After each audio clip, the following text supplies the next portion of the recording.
Nous sommes samedi et place à l'instant culture de ce 20h.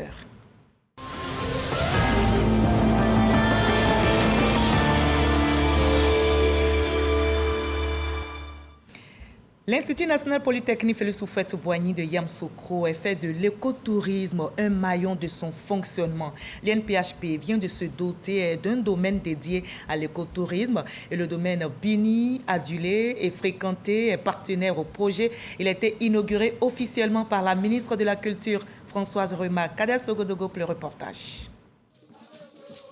L'écotourisme du domaine Bini pour protéger de manière durable l'environnement et contribuer à l'essor socio-économique des populations. C'est tout le sens du partenariat entre l'Institut national polytechnique Félix Houphouët-Boigny, INPHB de Yamoussoukro, et son partenaire, le domaine Bini. Nous avons allié l'expertise et le savoir-faire du domaine Bini et l'expertise et le savoir-faire de l'INPHB pour donner un produit que je pense pourra servir de modèle pour les prochains Bini qui se feront dans ce même type de contexte avec d'autres établissements universitaires. Une signature de partenariat en présence de Françoise Remarque, ministre de la Culture et de la Francophonie, un domaine qui offre une tranquillité de la nature et une diversité culinaire. C'est une convention qui permet à l'INP de pouvoir tirer tout le savoir-faire que nous avons et de bonifier, de peaufiner afin que la Côte d'Ivoire devienne une plaque tournante de l'écotourisme. Françoise Remarque salue cette vision de la direction générale de l'INPHB. Ce partenariat que nous venons de voir est un modèle qui célèbre aussi l'excellence de la synergie gouvernementale telle que prônée par le Premier ministre, son Excellence M. Robert Mambé.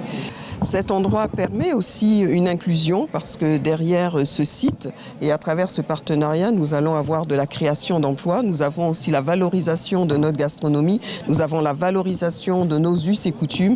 Nous avons la valorisation de nos traditions. La mise en œuvre du domaine Bini de l'INPHB de Yamoussoukro bénéficie également du soutien du ministère de l'Enseignement supérieur et de la Recherche scientifique et de celui du ministère du Tourisme et des Loisirs. Pourquoi et comment enseigner les langues maternelles à nos enfants? Quelles sont leurs utilités? Comment les promouvoir en Côte d'Ivoire? Autant de questions auxquelles notre invité de la page culture nous répondra. Nous vous retrouvons avec plaisir, M. Jean-Marc Boni Kofi. Dites-nous, pourquoi avez-vous choisi le dioula et le baoulé pour ce projet dédié à la promotion des langues maternelles en Côte d'Ivoire? Alors, nous sommes basés sur les données... Une soixantaine d'ethnies. Oui, vous choisissez... Deux ethnies. Deux ethnies, parce que le dioula et le baoulé sont les deux langues les plus parlées en Côte d'Ivoire. Et nous nous sommes dit, si nous touchons le dioula et le baoulé, serait plus facile pour nous d'atteindre les autres ethnies. Sinon, l'objectif derrière ce projet, c'est de faire toutes les langues de la Côte d'Ivoire et même étendre ça sur l'Afrique. Mais nous avons commencé, c'est une porte d'entrée, nous avons commencé par le baoulé et le dioula. Et on va donc parler à travers ces ouvrages, toutes les ethnies, oui, toutes les langues. Toutes les langues de la Côte d'Ivoire. Ça, c'est notre objectif. D'accord. Alors, le dioula que vous évoquez dans votre livre est une langue commerciale parlée en Côte d'Ivoire et dans certains pays de la sous-région, vous le savez. Doit-on dire dioula ou malinké? Alors, tout dépend, ça dépend de la dénomination. En fonction de la dénomination, dépend de chaque pays. Par exemple, en Côte d'Ivoire, on dit dioula. Au Mali, on dira bambara. En Guinée, on dira malinké. Donc, sinon, le dioula et le malinké, c'est deux langues qui viennent du groupe mandé. Et donc, il y a une similarité, c'est presque pareil. Il n'y a pas grande différence, mais la dénomination change en fonction de chaque pays. Donc, vu que nous sommes en Côte d'Ivoire... C'est la langue qu'on parle et malinké, c'est l'ethnie. Voilà, la langue dioula, c'était la langue utilisée dans les échanges commerciaux dans le temps. Et le malinké, c'était la langue parlée par le peuple manding. Et donc, le malinké, c'est plus attribué à un groupe ethnique, mais le dioula, c'est la langue commune. D'accord. Alors, dans ce premier livre audio, vous présentez plus de 150 mots. Oui. C'est un livre interactif, j'ai eu l'occasion de le découvrir. Éducatif et ludique. Nos reporters sèches, pas comme Didi et Sephora Zegui, vous allez entendre leur voix dans cet élément. Voilà, ils nous donnent un petit aperçu. On regarde ensemble? D'accord. Allez. Mon premier livre audio, un jeu éducatif pour instruire et développer la mémoire des enfants. Ce livre interactif offre plus de 150 mots et phrases simples du quotidien, à la fois en français, en malinké et en baoulé.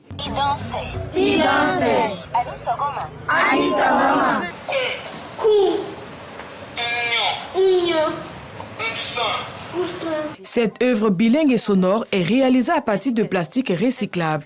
Elle est constituée de 12 pages fines et imperméables, ainsi que d'une barre sonore rigide équipée de 5 boutons interactifs, un bouton d'allumage, un bouton de jeu, un de lecture, 2 musiques et un bouton de réglage du volume pour ajuster le son. Avec mon premier livre audio, les tout-petits ont l'opportunité d'apprendre leur langue maternelle de manière ludique. Cela en explorant des pans de la culture ivoirienne et des acquisitions linguistiques grâce à des récits et des illustrations. Et ces livres sont devant moi. Vous avez la traduction en baoulé aussi. Baoulé. Et moi, j'ai le livre ici en dioula. On va voir un peu les activités interactives ou ludiques que vous proposez dans votre livre. On ouvre la première page. Oh, d'accord. Apprenez-nous comment on l'utilise. Alors, à la première page, vous avez des illustrations sur la première page et en haut, vous avez des boutons qui activent les 3 modes qui sont dans le livre. Nous avons 3 différents modes. Le mode lecture, le mode découverte où l'enfant peut toucher toutes les illustrations qu'il voit en pleine autonomie et le mode jeu pour tester les compétences acquises lors de la découverte de l'enfant. Donc, après, on a des comptines dans le livre. On peut l'allumer si vous le souhaitez. Oui, bien sûr. On est là pour ça. Voilà. Donc, dans un premier lieu, il faut activer la page. Une fois que la page est activée, l'enfant peut, s'il ne sait pas comment on dit j'ai compris par exemple, il a pu en baoulé, ça dit Mati. En français. J'ai compris. J'ai compris. Et là, c'est le mot de jeu. Jouons ensemble. Essaie de trouver. D'accord. Et vous avez aussi quelques mots. Dites-moi les thématiques que vous développez dans cet ouvrage. Alors, nous avons développé 12 thématiques. Sinon, le livre il comporte 24 pages, donc 12 thématiques audio. Nous avons commencé par les phrases au quotidien, les formules de politesse, les animaux, apprendre à compter en baoulé, les métiers, un peu tout, vraiment tout ce qui est basique. Baoulé et dioula. Alors, vous avez décidé d'éditer un livre audio. Oui. C'est inédit. Oui. Dites-nous pourquoi. Alors, parce que quand j'étais petit, moi j'ai appris ma langue par l'audio. Je m'explique. Quand j'étais plus petit, mon père m'avait offert un Walkman dans le temps avec la cassette de Petit Stéphano, si je peux me permettre. Et à force d'écouter à chaque fois l'enfant chanter, je demandais... C'était en baoulé? C'était en baoulé, chanter en baoulé. Pourtant, moi je suis Agni, mais j'ai pris goût déjà à écouter quelqu'un chanter en baoulé et je demandais à chaque fois à mon père qu'est-ce que ça veut dire, qu'est-ce que ça veut dire. Donc lorsque mon père me traduisait, ça restait. C'est comme ça que j'ai eu les bases du baoulé et j'ai eu le goût et j'ai commencé à apprendre aussi l'Agni. Donc, et aujourd'hui vous êtes... Je suis fier de dire que je suis trilingue. C'est ça. Je parle français, baoulé, Agni. Et Agni. On va voir ça tout à l'heure. Alors, dites-nous, qu'est-ce que ça vous a apporté dans votre développement aujourd'hui? Dites-nous. Alors, quelle incidence ces langues que vous avez apprises, qu'est-ce que ça a eu comme incidence sur vous? Alors, sur ma personne, apprendre sa langue, comprendre sa langue déjà, ça donne une maîtrise en soi et aussi une confiance en soi. Moi, aujourd'hui... j'ai pas de problème quand je rentre par exemple chez les baoulés, je suis bien accueilli. Pourtant je suis Agni, quand je rentre par exemple chez les Agni, je suis bien accueilli aussi. Donc à travers la langue maternelle, il n'y a pas de limite, vous pouvez rentrer partout. Et aussi j'apprends facilement d'autres langues parce qu'un enfant qui comprend sa langue a la possibilité d'apprendre plus facilement d'autres langues. Ça c'est une étude qui le dit. Donc, et vous l'avez expérimenté aussi? Et moi je l'ai expérimenté. L'apprentissage des langues maternelles en Côte d'Ivoire, ce n'est pas nouveau, vous le savez. Oui. Alors, c'est un projet, il y a eu un projet pilote, je pense, qui couvre 37 écoles avec 10 langues. Dites-nous, quelle est, la valeur ajoutée de votre initiative? Alors, nous, en plus d'avoir un livre classique, nous avons la technologie audio qui permet à l'enfant d'écouter les prononciations des mots qui sont écrits dans le livre. Les enfants, ils apprennent plus facilement par l'audio. Et donc, nous, notre valeur ajoutée, c'est la barre sonore que nous avons ajoutée dans notre livre.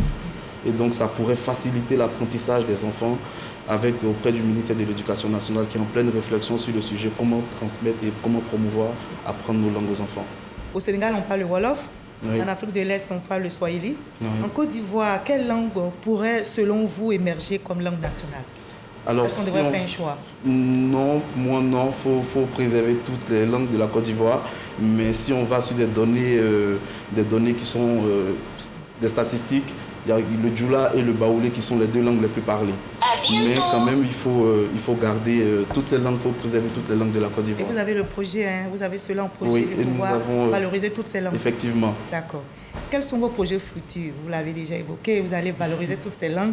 Mais j'imagine, j'ai décelé un peu, hein, que vous aimeriez que votre livre puisse intégrer le programme scolaire. J'ai trouvé? Oui, parce que c'est ça l'objectif. L'objectif, c'est de toucher tous les enfants de la Côte d'Ivoire. Et toucher tous les enfants de la Côte d'Ivoire, ça passe par l'éducation nationale. Donc l'objectif, c'est vraiment que notre livre... On a commencé des démarches, on a pour parler avec la direction de l'alphabétisation. On espère que ça va porter fruit. D'accord. Et on espère aussi, hein, que cela va porter fruit. Quelle est votre stratégie justement pour promouvoir? C'est bien beau, vous avez déjà commencé par faire sortir ces livres audio. Oui. Mais quels sont vos projets futurs? Est-ce que vous allez seulement vous atteler à promouvoir ces langues par les livres ou bien il y a d'autres projets? Non, notre vision elle est plus large que ça. On compte vendre la culture ivoirienne et africaine dans le monde entier. On veut par exemple qu'un enfant chinois ait un livre baoulé dans sa main. Comme nous, quand on était petits, on avait des jouets qui parlaient français qui ne nous ressemblaient pas forcément. Donc notre vision elle est plus large, on compte vendre la culture ivoirienne à travers tout ce qui est jeu éducatif, tout ce qui est vraiment culturel et éducatif. Décembre, c'est bientôt, on espère qu'on aura donc tous ces livres, Oui. tous ces jouets Oui, dans bien nos sûr. rayons. Bien sûr. Accessible À toutes les bourses. D'accord. Accessible à toutes les bourses, nous avons pensé à ça. On va terminer. Oui. Je vais tester. Il n'y a pas de Est-ce que vous souci. êtes trilingue? Oui. Et moi, je vais vous seulement demander de parler en baoulé, si vous pouvez, pour conclure ce journal en sensibilisant sur les langues maternelles. D'accord. Alors, Missy Minimo, Missy Amiamo Mdamoasi, Missy Amoke, Amoran Waoulé, Amomamo Aoulolo, Bakambo Otiman Waoulé, Wamli. En français? En français, c'est Traduction. mes parents, je vous exhorte à parler vos langues à la maison avec vos enfants parce que quand les enfants ne parlent pas, ils seront perdus. Vraiment, Aniché, ça c'est en Aniché. Merci beaucoup, M. Jean-Maboni Kofi, Merci. d'avoir été notre invité de la page culture de ce samedi. Merci, Très belle madame. initiative. En Merci. tout cas, je vous encourage. Merci et beaucoup. merci surtout d'avoir été avec nous ce soir. Merci. Et moi, je conclurai avec cette citation de Nelson Mandela. Il a dit, et je cite, « Si vous parlez à un homme dans sa langue, vous parlez à son cœur. J'ose espérer que cette page culture dédiée aux langues maternelles a parlé ce soir à votre cœur. À l'instar donc de mon invité, Jean-Marc Boni Kofi, engageons-nous tous à promouvoir et à préserver nos langues. C'est notre véritable richesse. Vous avez quelque chose? Je ne suis pas venu les mains vides. Ah. Ça, c'est votre petit cadeau. C'est un livre baoulé. Super, parce que j'avais déjà le livre audio Voilà. en dioula. Et Celui-là, là, c'est le maintenant, livre baoulé. c'est Vous gentil. pouvez jouer avec votre enfant à la maison et lui apprendre. Et je C'est très m'engage important. aussi à promouvoir les langues Promouvoir les maternelles. langues. C'est Merci ça, c'est ce qu'il faut beaucoup. faire. Merci beaucoup. C'est ensemble qu'on va faire briller notre culture. Et justement, notre culture vivra et vivra toujours. À demain 20h.